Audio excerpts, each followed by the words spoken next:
കാസർഗോഡ് കുമ്പളയിലെ യുവാവിൻ്റെ തലയറുത്ത് കോട്ടലിട്ട് ഉരുട്ടി. കാസർഗോഡ് 2017 നടന്ന സംഭവമാണിത്.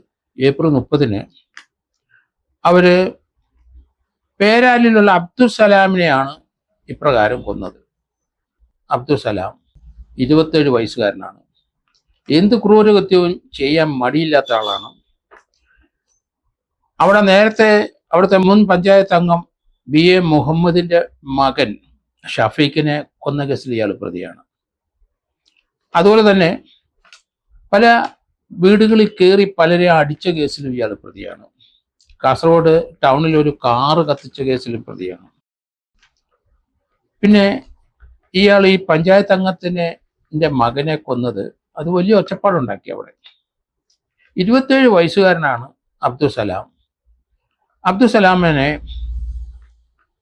തലയാണ് അവിടെ കാസർഗോഡ് അവിടുത്തെ ഒരു ഗ്രൗണ്ടിൽ ആ തല അറുത്ത് കിടക്കുന്നതായിട്ട് കണ്ടത്.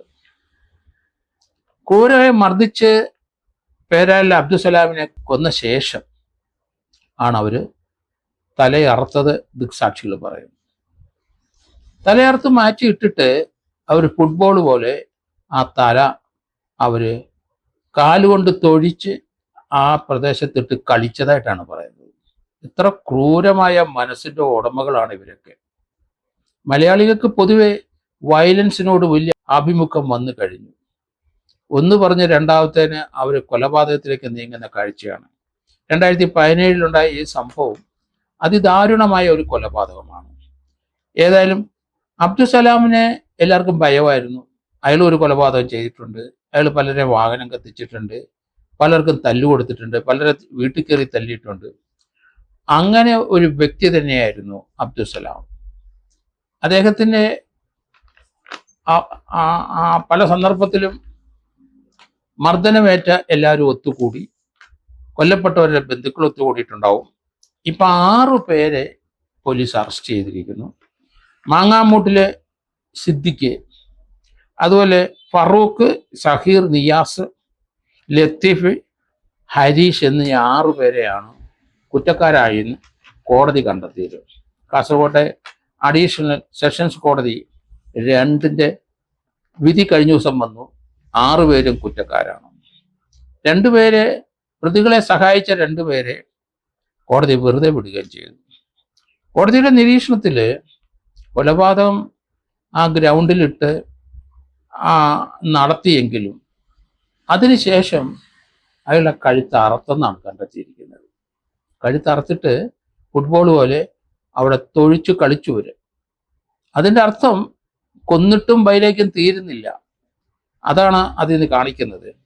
അത്ര ക്രൂരമായ ഒരു കൊലപാതകവും കൊലപാതകത്തിന് ശേഷം ആ മൃതദേഹത്തിനോട് അനാദരവും കാണിക്കത്തക്ക രീതിയിൽ അതിൻ്റെ തലയറുത്ത് മാറ്റി ഫുട്ബോൾ കളിക്കോ രംഗം കോടതിക്ക് മനസ്സിലായിട്ടുണ്ട്. ഇങ്ങനെയുള്ളവരെ എന്ത് ശിക്ഷ കൊടുക്കണം? സാധാരണഗതിയിൽ ക്യാപിറ്റൽ പണിഷ്മെന്റ് കൊണ്ട് പോകും. പക്ഷെ ഇങ്ങനെയുള്ളവർക്കാണ് ക്യാപിറ്റൽ പണിഷ്മെന്റ് കൊടുക്കുന്നത്.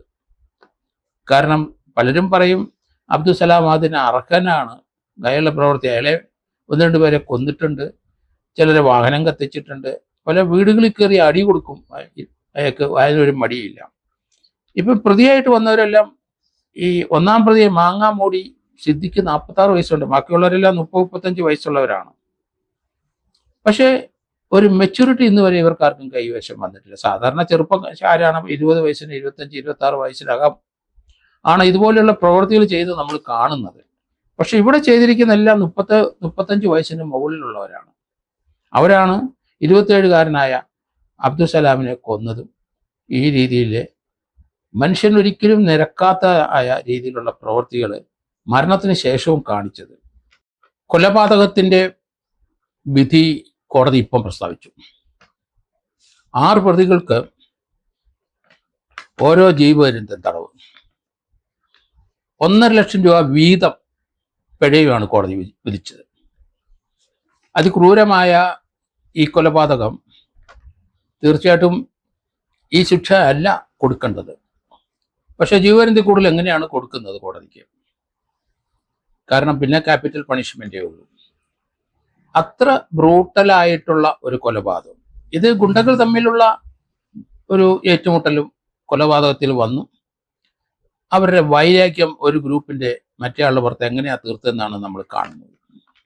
ഏതായാലും കോടതി 6 പേർക്കും ജീവപര്യന്തവും 1,50,000 രൂപ വീതം പിഴയും വിധിച്ചിട്ടുണ്ട്.